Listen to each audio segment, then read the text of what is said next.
오늘 예배하시는 여러분 모두에게 하나님의 크신 복과 은혜가 넘치기를 간절히 축원을 드립니다. 지난 5월 달에 출간 20주년을 맞이한 한 작가의 인터뷰를 보았습니다. 지금은 이제 세계적인 작가가 되었죠. 근데 여전히 겸손한 모습으로 그렇게 인터뷰를 하고 이야기를 하는 모습을 보면서 참 귀한 분이다, 그런 생각을 다시 하게 됐습니다. 그분이 쓴 동화책 마당을 나온 암탉 첫 구절을 제가 좀 읽어드리겠습니다. 양계장 철망에 갇혀 알만 낳는 암탉이 있었습니다. 봄마다 새하얀 꽃이 피면 그 향기는 암탉의 가슴속까지 스며들었습니다. 잎사귀가 또 꽃을 낳았구나. 암탉은 아카시아 잎사귀가 부러워서 저 혼자 잎삭이라는 이름을 지어 가졌습니다. 방금 낳은 알이 굴러내려 떨어져서 철망 끝에 걸렸습니다. 잎삭은 핏자국이 약간 있고 윤기 없는 알을 슬픈 얼굴로 바라보았습니다. 단 한 번만이라도 저 알을 내가 품을 수 있다면, 그래서 병아리의 탄생을 볼 수 있다면. 그 마당을 나온 암탉이라는 동화의 첫 번째 장에 나오는 글귀입니다. 우리나라 현대 동화에 양대 산맥을 꼽으라 하면 하나는 강아지똥이라는 동화고요, 하나는 마당을 나온 암탉, 이 동화입니다. 이건 누가 전문가가 분석한 게 아니라 제가 읽어보니까, 제가 신학생 때 그 강아지똥이라는 동화를 읽고 세상에 이런 동화를 쓰는 사람이 있어? 봤더니 그분이 아주 신앙이 깊으신 분이고 아주 위대한 세계적인 작가인 것을 알게 됩니다. 지금은 이제 돌아가셨죠. 근데 이 마당을 나온 암탉이라는 동화도 마찬가지. 강아지똥, 마당을 나온 암탉, 이 두 개의 동화가요, 제 인생에 아주 굉장히 큰 영향을 준 책입니다. 근데 제가 그렇게 생각하게 된 이유가 있는데 뭐냐면, 이 동화책은 제목도 다르고 작가도 다르고 내용의 구성도 다 달라요. 근데 이상하게도 그 내용의 핵심 주제가 그 동화를 깊이 흐르는 정신이 있는데, 그게 뭐냐면 예수 그리스도의 십자가예요. 그 작가가, 이 두 작가가 예수님의 십자가를 모티브로 해서 이야기를 전개하고 기승전결로 이렇게 씁시다, 그렇게 약속한 게 아니에요. 근데 그 동화책에 깊이에 흐르는 은혜가 저를 감동시켰습니다. 저는 그 동화책을 보고 예수님의 십자가를 그 동화책에서 볼 수 있었습니다.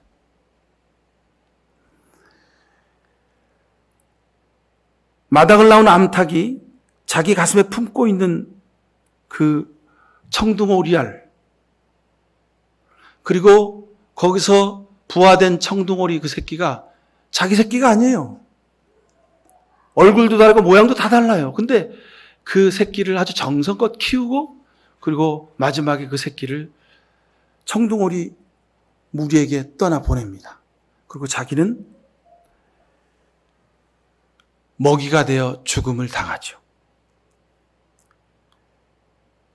그 잎삭이라고 하는 그 암탉의 삶의 모습 속에서 저는 예수님의 삶을 보았습니다.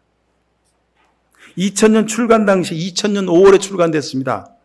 너무 충격적이다, 내용이 막장이다, 작가가 글쓰기 교육을 제대로 받지 못했다, 아주 혹평을 받았습니다. 근데 이 동화는요, 지금 20년이 지났는데 세계적인 베스트셀러가 되었습니다. 세계에서 수많은 어린이들이 읽는 동화이자 어른들을 위한 동화가 되었습니다. 대부분 동화는 해피엔딩이죠. 근데 이 동화는 마지막에 주인공이 죽습니다.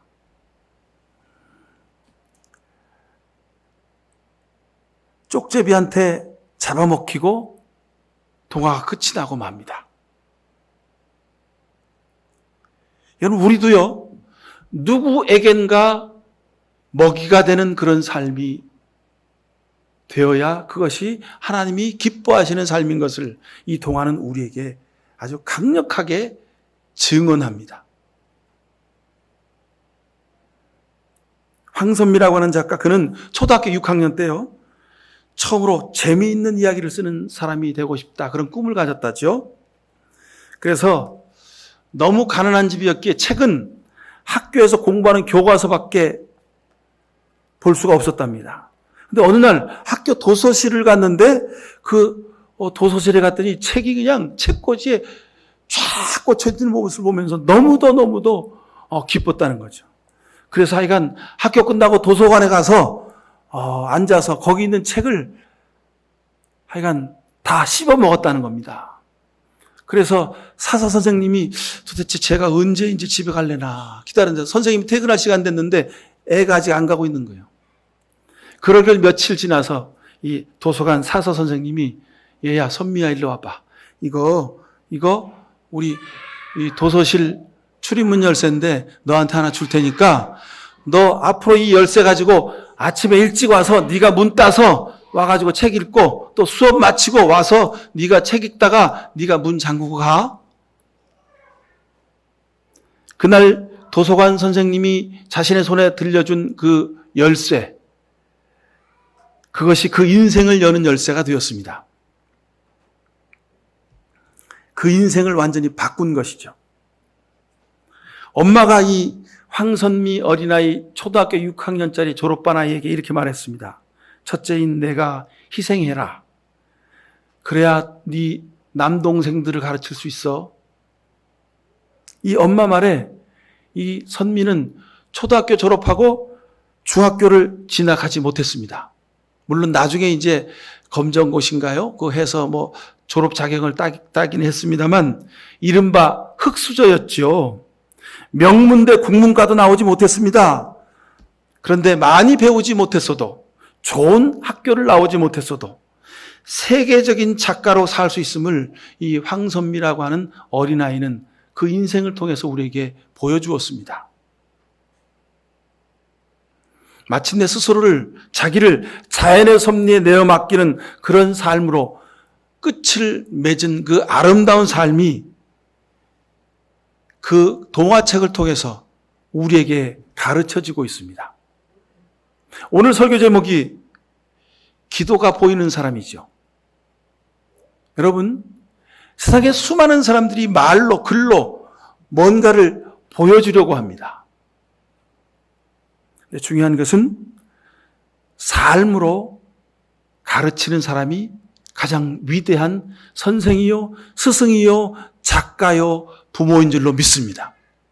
여러분, 삶으로 가르쳐야 합니다. 보여주십시오. 부모인 내가 자식 앞에서 직접 살아내야 자식들이 부모보다 더 위대한 삶을 살아갈 수가 있습니다. 이런 아이들은, 이런 부모 밑에서 큰 자식들은요, 뭐 남들보다 더 많은 것을 가르치지 못하고 더 좋은 것을 먹이고 입히지 못해도, 더 훌륭한 학교를 졸업하지 못했어도 그 아이들은 믿음의 사람으로, 또 사람 구실을 제대로 하는 사람으로 세상을 떠받치는 기둥으로 살 수 있게 될 것입니다. 여러분, 여러분의 자녀들이 그런 자녀들 될 수 있기를 축원합니다. 제가 그래서 작가가 글을 써서 그 스토리로 사람들의 마음을 감동시켜서 그래서 책을 팔아서 부자가 되는 그런 작가가 아니었기에 제가 이 황선미라는 작가를, 그리고 그 동화책을 여러분에게 지금 설교의 서두로 소개시켜 드리는 겁니다. 여러분, 삶으로 살아야 동화 작가가 되든지 그리스도인이 되든지 부모가 되든지 회사에서 직장인이 되든지 직장의 리더가 되든지 사람들에게 그 마음속으로 인정받고 존경받는 사람이 될 수 있습니다. 그럼 그런 분들이 되실 수 있기를 간절히 축원합니다. 사랑을 이루려면 죽어라. 이게 성경의 가르침이요, 하나님의 말씀의 전부요, 예수 그리스도의 삶의 시작과 끝입니다. 하나님의 신앙교육의 원리입니다. 그래서 성경은 자꾸만 예수님을 바라보라고 말씀하고 있습니다. 근데 우리는 세상 살면서 믿음으로 산다고 하면서도 예수님 바라보지 않고 자꾸 사람을 바라봅니다. 여러분, 그런 분들 있죠. 나도 왕년에 교회 좀 열심히 다녔다고 그러면서 지금은 신앙생활을 안 하는 분들이 있습니다. 왜 그럴까요? 그분들은 신앙생활 하다가 어떤 상처로 인해서 하나님을, 교회를 떠난 분들입니다. 참 안타까운 분들입니다. 왜 그렇게 됐을까요? 하나님이, 성경 말씀이, 예수님이 그분에게 거짓말했을까요? 두 가지 모습, 이중적인 모습을 보였을까요? 아닙니다. 그분은 신앙생활, 교회생활 하다가 사람한테 상처받은 겁니다. 사람을 쳐다보니까 사람에게 상처받는 거죠. 여러분, 믿음으로 사는 가장 중요한 원리는 여기 있습니다. 예수님을 바라보실 수 있길 축원합니다. 예수님을 깊이 생각하실 수 있길 바랍니다. 근데 우리는 자꾸 육신을 가지고 살기에 사람을 바라보고 사람을 의지하고 그렇게 살려고 합니다. 여러분, 그러니 살면서 우리는 자꾸 주님 십자가 밑에 무릎 꿇어야 됩니다. 우리의 눈에, 우리가 쓴 안경에 자꾸 사람이 보이고 자꾸 세상이 보입니다.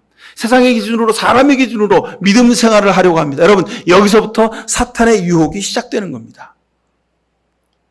믿음은 내 안경을 벗고 말씀의 안경으로 사람을 보고 세상을 바라보는 것입니다. 예수님의 십자가의 원리로 세상을 사는 겁니다. 여러분, 십자가의 원리가 뭘까요? 나는 죄가 없고 나는 잘못이 없지만 십자가 지는 것입니다. 이것이 우리 믿음의 시작이요 완성입니다. 왜 십자가를 져야 할까요? 그것이 주님이 행하신 일이기 때문에 그렇습니다. 그러기에 예수님의 기도는, 예수님의 삶은, 예수님의 사랑은 보이는 것입니다. 우리가 십자가를 목에도 걸고 십자가를 교회 지붕에도 세우고 우리가 온 군데 십자가를 상징으로 보고 있는 이유가 여기 있습니다. 보여야 하기 때문에 그렇습니다. 사랑은 보여야 합니다. 하나님 말씀은 보여야 합니다. 더불어 우리의 믿음도 보여야 합니다. 기도한 대로 사신 예수님, 이것이 십자가입니다. 여러분, 보는 대로 따라하는 거죠. 하나님의 믿음의 교육의 원리가 여기 있습니다. 여러분, 무엇을 보십니까? 사람 보지 마십시오. 세상을 보지 마십시오. 예수님을 보십시오. 십자가를 바라보십시오. 그래야 우리가 믿음의 길을 끝까지 걸어갈 수가 있습니다. 본문 1절 하반절에 나의 울부짖음을 들어주셨네 그랬습니다. 나의 울부짖음을 들어주셨습니다. 하나님이 우리의 기도에 응답하셨던 말씀입니다.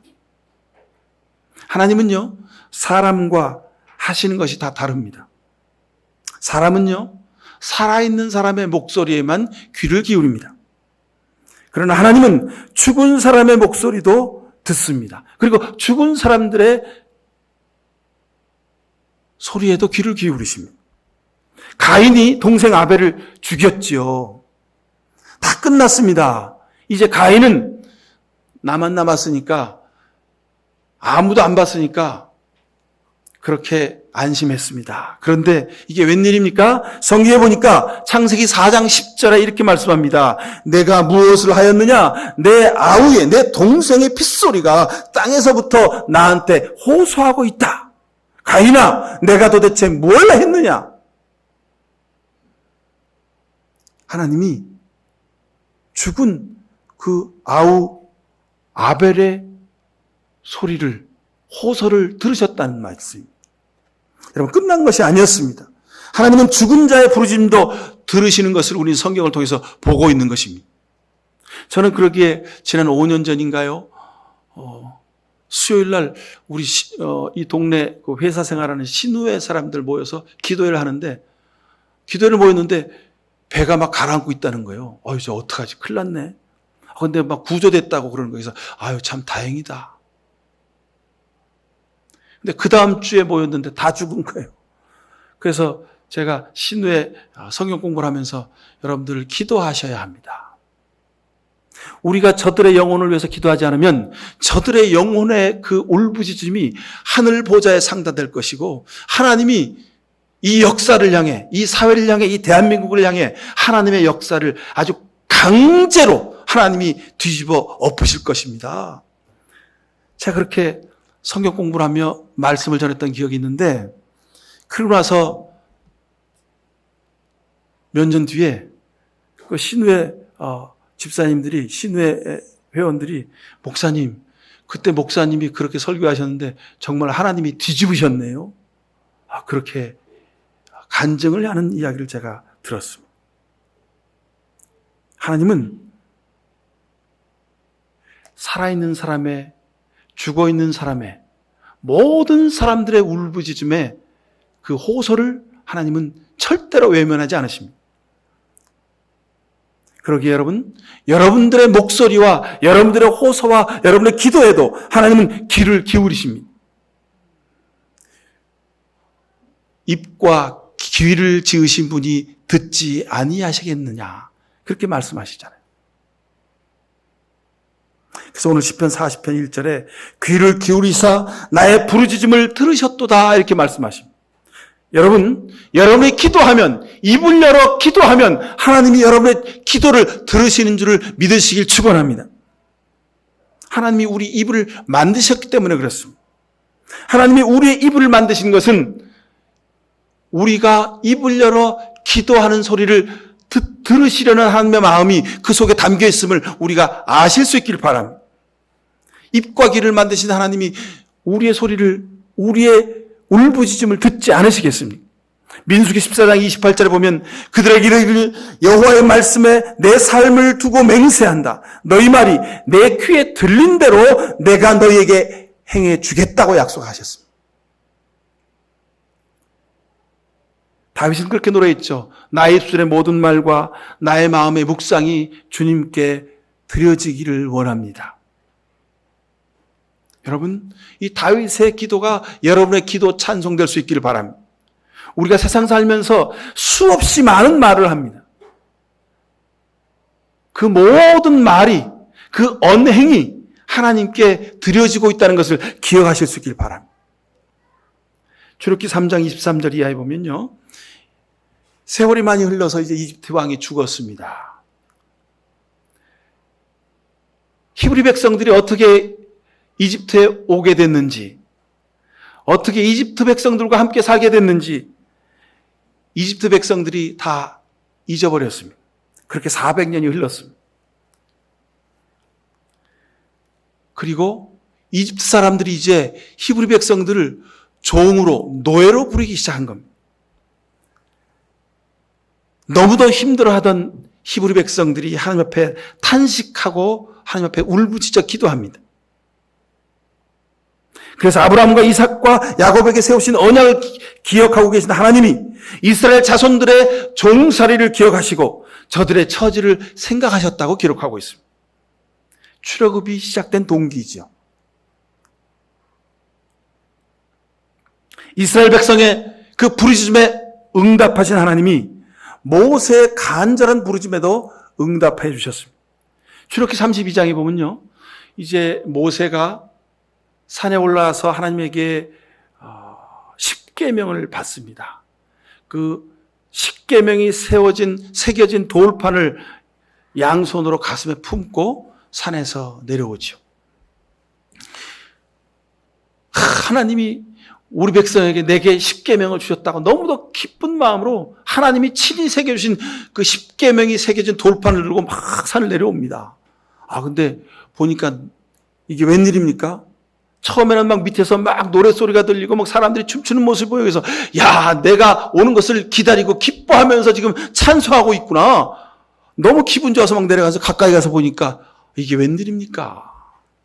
금송아지가 크게 서 있고 그 밑에서 사람들이 술을 취해서 그냥 춤을 추고 난리가 난 겁니다. 우상 숭배의 굿판을 벌이고 있는 것이죠. 모세가 너무 화가 나가지고 출애굽기 32장 19절 31절 32절에 보면요, 모세가 너무 화가 나가지고 그 들고 있던 돌판을 집어 던졌습니다. 그리고 너희들 중에 내 곁에 와서 하나님의 영예를 위하여 싸울 자들은 서라 그랬습니다. 그랬더니 레위 사람들이 같이 막 춤추고 있다가 레위 사람들이 쭈삣쭈삣 모세 옆에 와서 씁니다. 모세가 저들에게 칼을 들어라. 그리고 너희 눈앞에 보이는 대로 다 찔러 죽여라 그랬어요.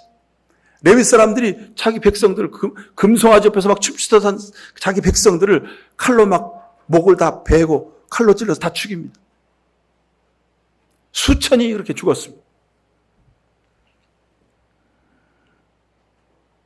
모세가 도로산에 올라갔습니다. 하나님 앞에 무릎 꿇었습니다. 하나님, 너무도 슬픕니다. 이 백성이 금으로 신상을 만들어서 금송아지 앞에 절하고 하나님 앞에 너무도 큰 죄를 지었습니다. 그러나 아버지, 이제 저들의 죄를 용서해 주옵소서. 그렇게 하지 않으시려면 주님이 기록하신 그 생명의 책에서 제 이름도 지어 주시옵소서. 모세가 간절히 하나님 앞에 눈물 흘려 부르짖었습니다. 하나님, 저것들 다 죽여주십시오. 하나님, 저것들 인간도 아닙니다. 저것들 신의도 없고 아무것도 가진 것 없는 참으로 속물들, 주님, 저들을 다 죽여주시옵소서. 그런 기도를 드려도 마땅하죠, 그죠? 근데 모세가 무릎 꿇어 하나님, 저들을 용서해 주옵소서. 주님, 모르고 그랬으니 용서해 주옵소서. 저들을 구원시켜 주옵소서. 다시 한번 기회를 주옵소서라고 눈물로 기도했습니다. 하나님, 용서해 주지 않으시면 하나님 제 이름도 하늘나라의 생명책에서 지워주십시오. 하나님이 왜 이 백성을 이곳까지 이끌어 주셨습니까? 저들을 구원하시려는 뜻이 있지 않으셨습니까? 주님, 그러니 용서해 주옵소서. 다시 기회를 주옵소서.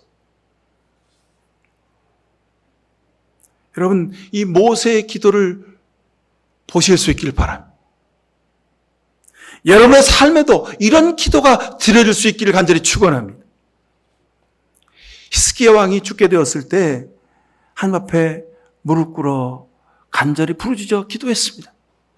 아무것도 먹지 않고 옷을 찢고 벽을 향하여 하나님 살려주세요. 하나님 살려달라고. 하나님 다시 기회를 달라고. 그렇게 간절히 눈물로 기도했습니다. 그때 하나님이 히스기야에게 이렇게 말씀하셨죠. 내가 내 기도를 듣고 내 눈물을 보았다. 내가 너를 살려주겠다. 15년 더 살게 해주겠다고 하셨어요. 예수님도 십자가 위에서 엘리엘리 라마 사박다니 절규하며 기도하셨습니다. 피를 흘리며 죽으면서 하나님, 나 좀 살려달라고. 하나님, 나 죽게 되었다고. 너무도 아프고 고통스럽다고. 하나님, 내가 왜 억울하게 이렇게 죽어야 하냐고 자신을 변호하고 자신의 생명을 위하여 기도하신 것이 아니라 하나님, 저들의 죄를 용서해 달라고 주님은 기도하셨습니다.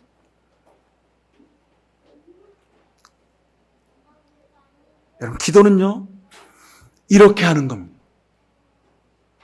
내 자신의 문제를 해결하는 것이 기도의 시작이지만 그 기도의 마지막은 자신의 모든 것을 다 내려놓고 주변의 사람들의 생명을 살리는 것을 위하여 기도해야 됩니다. 이것이 마지막 기도의 완성입니다. 우리에게 기도하게 하시는 이유가 되는 것입니다. 주님은 십자가에서 마지막 죽으실 때 엘리엘리 라마 사박다니 하셨지만 주님, 저들의 죄를 용서하옵소서 그랬습니다. 스데반도 주님처럼 기도했습니다. 돌에 맞아 죽으면서 하나님, 내가 왜 억울하게 죽어야 합니까? 왜 나한테 성령 주셔가지고 왜 내게 설교하게 하셔서 하나님, 내가 이렇게 개죽음을 당하게 하십니까? 하나님, 저를 살려주십시오. 주님, 저들을 벌해주십시오. 그렇게 기도하지 않고 하나님, 저들의 죄를 용서해 주시옵소서라고 기도드렸습니다. 이 스데반의 기도가 우리의 기도가 될 수 있기를 간절히 축원합니다. 기도는 이렇게 예수님처럼, 스데반처럼, 모세처럼 끝까지 용서하는 기도가 되어야 될 줄로 믿습니다. 우리는 그렇죠. 내가 다른 사람은 다 용서해도 너는 내가 용서하지 못한다. 그 인간은 내가 용서할 수 없다고 우리가 그렇게 말하고 마음속으로 새길 때가 많이 있습니다. 여러분, 이것까지도 내려놓으실 수 있기를 간절히 축원합니다. 지금까지 혹시 여러분 기도하다가 중간에 그만두었던 기도가 있습니까? 잊어버린 기도가 있습니까? 용서하기를 여러분 내려놓은 포기한 기도가 있습니까? 이제 오늘 이 시간부터 다시 그 기도를 드리실 수 있기를 간절히 축원합니다. 기도는요, 이루어질 때까지, 내가 용서할 수 있을 때까지 끝까지 하는 겁니다. 내가 능력이 있어서 용서하고 내가 능력이 있어서 사랑할 수 있는 것이 아니라 끝까지 기도하다 보면 하나님이 성령께서 용서해 주시고 사랑하게 하시기 때문에 그렇습니다. 그럼 기도에는 형식과 내용이 있습니다. 형식은 끝까지 하는 겁니다. 여러분, 기도에 무슨 이런저런 형식이 많이 있습니다. 근데 제가 여러분들에게 한마디만 말씀드립니다. 예수님처럼 스데반처럼 모세처럼 끝까지 용서의 기도를 드리는 것이 기도의 유일한 형식입니다. 끝까지 하십시오. 포기하지 마십시오. 자, 기도의 내용이 있습니다. 기도의 내용은 회개와 간구입니다. 기도는요, 일방적으로 갖다 드리면 청구서가 아닙니다. 우리는 그렇게 기도할 때가 많습니다. 하나님 이것 주세요, 이것 주세요, 이것 주세요 하고 하나님 앞에 우리가 들이밀죠. 물론 필요합니다. 하나님이 모든 것 다 주시니 하나님 달라고 우리가 기도해야 합니다. 그런데 우리는 그렇게 해놓고도 뭐 되면 말고 아니면 아닌 거지 뭐. 되면 좋고 아님 말고 식의 기도, 이런 기도를 우리가 많이 드립니다. 여러분, 이 기도는 하나님 나라에서 쓰레기통에 그냥 버려지는 겁니다. 그러니 여러분, 한 번 기도했으면 이루어질 때까지 계속 구하실 수 있길 축원합니다. 하나님도 아시지요. 하나님도 아시지 않겠습니까? 그냥 한번 해본 소리구나. 하나님도 신경 쓰지 않으십니다. 그래서 기도의 내용은요, 간절함입니다. 기다림입니다. 여러분, 기도 속에 간절함이 가득 차기를 바랍니다. 기다림이 가득 차기를 바랍니다. 간절한 기도 하나님이 반드시 응답해 주십니다.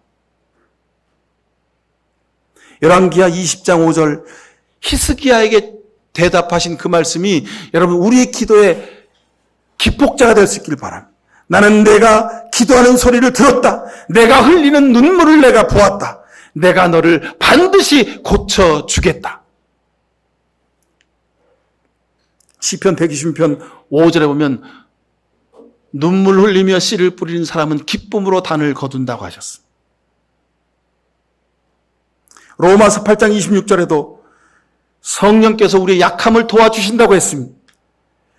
우리가 어떻게 기도할 줄 모르지만 성령께서 친히 말할 수 없는 탄식함으로 우리를 대신해서 간구해 주신다고 했습니다. 이게 무슨 얘기입니까?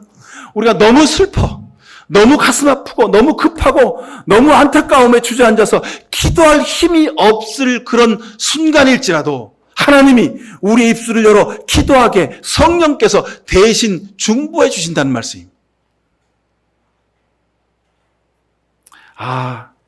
저 집사님은 간절한 기도가 저것이구나. 목사의 눈에도 여러분들의 기도가 보입니다. 간절한 기도가 있기 때문에 그렇습니다. 여러분의 눈빛에서, 여러분의 뒷모습에서 저 집사님의 기도는 이것이구나. 목사의 눈에도, 사람의 눈에도 보입니다. 그 기도는 한 번도 들어주시지 않은 경우를 제가 보지 못했습니다. 전부 다 이루어지는 것을 제가 보았습니다. 지금도 진행형입니다. 여러분의 기도가, 여러분의 간절한 기도가 제 눈에 보이면 여러분의 기도는 반드시 이루어집니다. 여러분, 내 눈에만 보이겠습니까? 남편의 눈에도 보이지요. 아내의 눈에도 보이지요. 우리 자식의 눈에도 보입니다. 부모의 눈에도 보입니다. 여러분이 간절히 기도하면 주변 사람들의 눈에 저 사람의 기도는 이것이구나 보이게 되어 있습니다. 사람의 눈에도 보이니 하나님 눈에는 안 보이시겠습니까? 그 기도를 보신 하나님이 그냥 모른 체 하시겠습니까? 기도와 삶이 하나인 이유가 여기 있습니다. 여러분, 간절한 마음으로 기도를 품고 사실 수 있기를 축원합니다. 우리가 기도를 품으면 그 기도가 우리 가슴 속에서, 우리 영혼 속에서, 우리의 눈물의 따뜻함으로 그 기도가 부화되게 됩니다. 생명으로 태어나게 됩니다. 이것이 응답되는 기도입니다. 기도가 이루어지기를 소망하며 시간을 아끼고 최선을 다하며 기도하고 찬송하고 땀 흘려 일하는 그 모습, 하루 24시간이 너무도 부족한 그 삶의 모습, 하나님이 그 발걸음을, 그 손길을, 그 인생을 축복하지 않으시겠습니까? 그 간절함이 사람의 눈에도 보이는데 하나님이 모른 체 하실 리가 없다는 말씀입니다. 여러분, 아내인 여러분들 남편을 위한 간절한 소망이 있으십니까? 그러면 간절히 눈물로 기도하십시오. 남편이 잠들어 있는 그 시간에 남편을 위하여 간절히 눈물 나는 그 눈물로 드리는 그 기도의 소리가 여러분 남편의 가슴을 울리게 될 줄로 믿습니다. 세상에 그 어떤 남자가, 그 어떤 남편이 아내가 자기를 위하여 눈물로 기도하는데 변화된 삶을 살지 않고 배길 수 있겠습니까? 여러분 기도 속에 간절함이 채워질 수 있길 바랍니다. 삶에서 간절한 기도가 보이는 사람, 이 기도는 반드시 특별하게 응답되는 것을 제가 많이 보았습니다. 오늘 성경 본문을 보면 8절에 보니까 나의 하나님, 내가 주의 뜻 행하기를 즐거워합니다. 주의 법을 제 마음속에 간직하고 있습니다. 그랬습니다. 11절에 하나님은 나의 주님이시니 주의 자비하심을 내게서 거두지 말아 주십시오. 그랬습니다. 주님, 나는 불쌍하고 가난하지만 주님 나를 생각해 주시고 주님은 나를 돕는 분이시니 나를 건져주는 분이시니 나의 하나님 지체하지 말아 주십시오라고 고백합니다. 여러분, 이 기도가 다윗의 기도가 아니라 여러분의 기도가 될 수 있기를 간절히 축원을 드립니다. 기도하십시다. 기도가 삶에서 보이는 사람, 복 있는 사람임을 믿습니다. 이 시간 머리 숙인 주의 백성들이 저들의 삶에서, 가정에서, 일터에서 기도가 보여지는 복된 삶이 되도록 주님 주께서 은혜 베풀어 주시옵소서. 주님, 우리가 드리는 기도, 우리가 중단했던 기도 오늘부터 다시 이어가겠습니다. 끝까지 포기하지 않고 기도하겠습니다. 주 성령이여 우리 기도에 기름 부어 주셔서 중보하여 주셔서 100배의 열매가 열리도록 주님 복 내려 주시옵소서. 예수 그리스도 이름으로 기도하옵나이다. 아멘.